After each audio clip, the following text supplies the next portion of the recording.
যে কেউ আপনার বিরুদ্ধে গীবত করছে, আপনার বিরুদ্ধে সমালোচনা করছে, আর আপনি ডাইকা পারলে একটা বিরিয়ানি খাওয়ায়, না পারলে একটা চা খাওয়াই দিয়ে, ঠিক আছে না? কারণ তুমি তো আমার যে বড় উপকার করলা, কিয়ামতের ময়দানে তোমার নেক লয়ে আমি যাব জান্নাতে, আর আমার গুনাহ নিয়ে তুমি যাবা জাহান্নামে। সুতরাং তোমার বিরিয়ানি খাওয়াবো না তো কারে খাওয়াবো? সেই জন্য ইমাম সুফিয়ান সাউরি রাহমাতুল্লাহ আলাইহি তিনি তার বিরুদ্ধে যারা গীবত করত তাদেরকে হাদিয়া তোহফা দিতেন, বেশি করে দিতেন। আমার ভাইরা বাবাজিরা, দুইটা গুনার কথা বললাম। নবী বলেন দুইটা কবর আযাব হচ্ছে, একটা কবর আযাব হচ্ছে চুগলখড়ি করার কারণে, আরেকটা কবর আযাব হচ্ছে অপবিত্র থাকার কারণে, পেশাব থেকে না বাঁচার কারণে।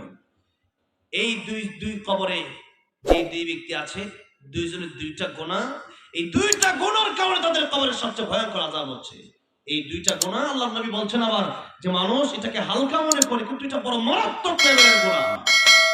আমরা পেশাব করে টিলা নালোয়াকে, টিস্যু নালোয়াকে একবারে সাধারণ মনে করি, ঠিক না? আল্লাহর নবী বলছেন এটা মারাত্মক লেভেলের গুনাহ, কবরের সবচেয়ে ভয়ঙ্কর আযাব হবে।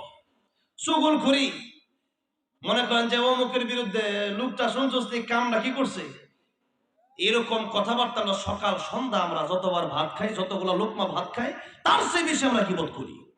আর এই গীবতের কারণে সারা রাত মাছ ধরলে সকালবেলা দেখলেন ডোলার তলা খালি, ডোলার কি খালি, তলা খালি, মাছ থাকবো, সব মাছ পড়ে যাবে। তাহলে সারা জীবন আমল করলেন, সারা তাহাজ্জুদ পড়লেন, একজন মানুষের বিরুদ্ধে গীবত করলেন, সব আমল সাথে সাথে ধ্বংস হয়ে তার কাছে চলে গেল, তার গুনাহগুলো আপনি নিয়ে নিলেন। সেই জন্য মারাত্মক লেভেলের গুনাহ এগুলো, আমরা এগুলোকে এগুলো চিন্তাও করি না। আমার ভাইরা, আমার ভাই, সেই জন্য বলছিলাম যে ছোট্ট ছোট্ট আমল এগুলো ছাড়া যাবে না, ছোট্ট ছোট্ট গুনাহ করা যাবে না, গুনাহ করা যাবে না, নেক আমল ছাড়া যাবে না। আমার ভাইরা, আমার বাবাজিরা, সেই জন্যই আমাদের নেক আমলগুলো ছোট্ট ছোট্ট হলেও এগুলোর সামনে আমাদের লাগাতে হবে দুনিয়া মাজরাআতুল আখিরাহ। এই দুনিয়া হচ্ছে পরকালের জন্য কর্মক্ষেত। সেই জন্যে আমরা পরকালীন জগতের জন্য এখান থেকে বসে কিছু নিয়ে এরপরে বাড়ি যাব ইনশাআল্লাহ। সূরাতুল আহজাব এর 41 এবং 42 নম্বর আপনাদের সামনে তেলাওয়াত করলাম। আল্লাহ রাব্বুল আলামিন বলছেন, ইয়া আইয়ুহাল্লাযীনা আমানু উযকুরুল্লাহা যিকরান কাসীরা, হে ঈমানদারেরা তোমরা আল্লাহ জিকির করো, বেশি করে জিকির করো। এই জিকির শব্দের 5টা অর্থ যারা মেনে নেবে তারা ডাইরেক্ট জান্নাতি, জোরে করে সুবহানাল্লাহ। এরা ডাইরেক্ট জান্নাতি, যারা এই 5টা অর্থ মেনে নেবে। সেজন্য মানার দরকার আছে না নাই? আমরা যেতে চাই কোথায়? জান্নাতে। কোথায় যেতে চাই বলেন? জান্নাতে। কিয়ামতের ময়দানে দল হবে মাত্র 2টা। কয়টা? একটা আল্লাহর দল আর একটা শয়তানের দল। একটা আল্লাহর দল, একটা কার দল? শয়তানের দল। আমরা থাকবো কার দলে? আল্লাহর দলে। নাকি শয়তানের দলে থাকবো? শয়তানের দল নাই দেশে? অভাব নাই, শয়তানের লোক অভাব নাই। তাহলে আল্লাহর দলে থাকতে হবে। আল্লাহ বলছেন কিয়ামতের ময়দানে আমি আল্লাহ রাব্বুল আলামিন 2টি দলে মানুষকে বিভক্ত করব। আল্লাহ বলছেন, ফারিকুম ফিল জান্নাতি ওয়া ফারিকুম ফিস সাঈর।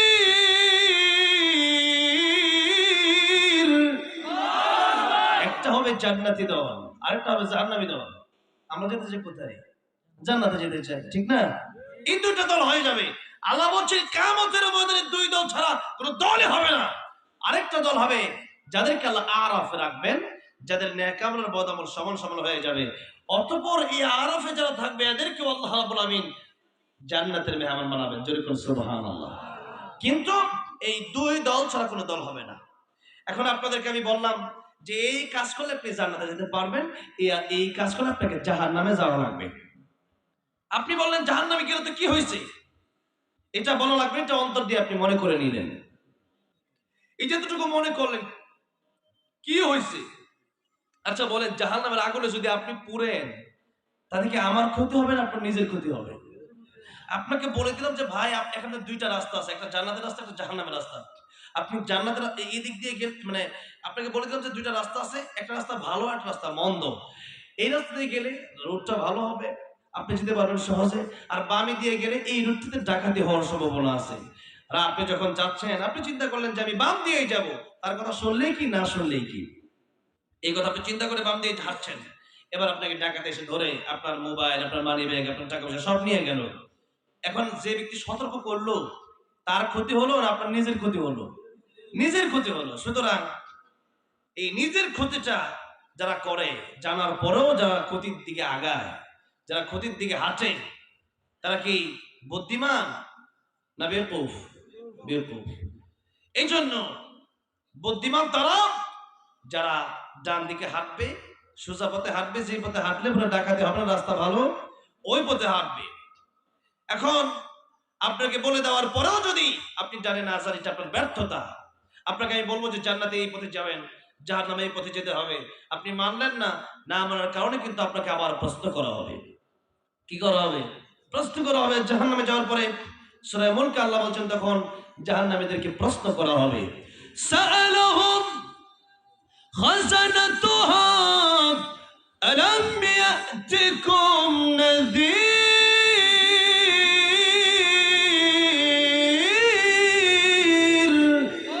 ক্বালু বালা قد جاءنا نذير।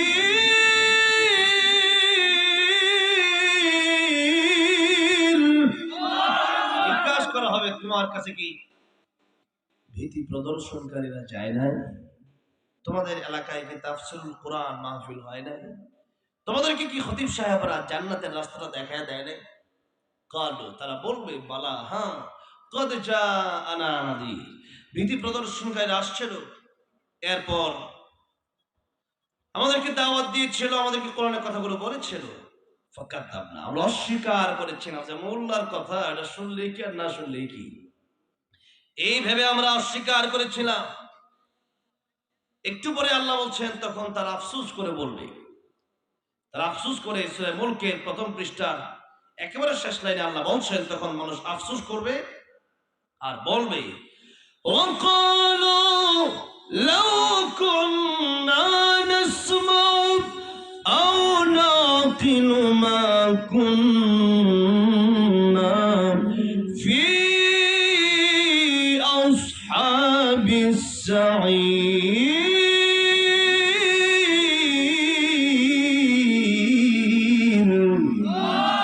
মানুষ আফসোস করে বলবে, যদি ওই দিন এই কোরআনের কথাগুলো ভালো করে শুনতাম, যদি অনুধাবন করতাম, আমল করতাম, আজকে জাহান্নামে আশা রাখতে পারতাম। অতঃপর জাহান্নামে যাওয়ার পরে মানুষগুলো আল্লাহকে ডাকা শুরু করবে। আল্লাহ বলছেন তখন মানুষ আল্লাহকে ঠিকই ডাকবে। তখন মানুষ বলবে, রব্বানা আখরিজনা মিনহা ফাইন উদনা ফাইন্না যালিমুন।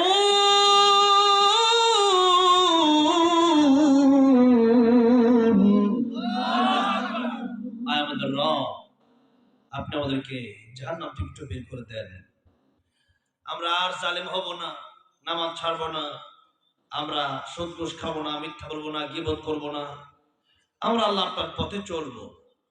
আল্লাহ বলেন তখন আল্লাহ কি বলবেন, قال اخسئوا فيها ولا تكلمون।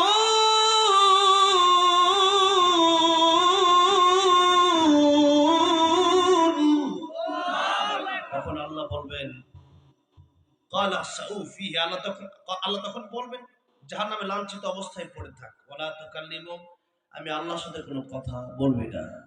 আল্লাহ যখন বলবেন আমি আল্লাহর সাথে কোনো কথা বলবি না, যাওয়ার জায়গা আছে? যাওয়ার জায়গা আছে? যাওয়ার জায়গা নেই। ভাইরা বাবাজিরা, সেই জন্য এখন থেকেই যে কথাগুলো বলবো কোরআন থেকে বলবো, মেনে নিতে হবে এবং সে পথে হাঁটতে হবে। আপনি যদি সে পথে না হাঁটেন, জাহান্নামের দিকে যান, আর আপনি যদি জান্নাতের আশা করেন, কেমনে হবে?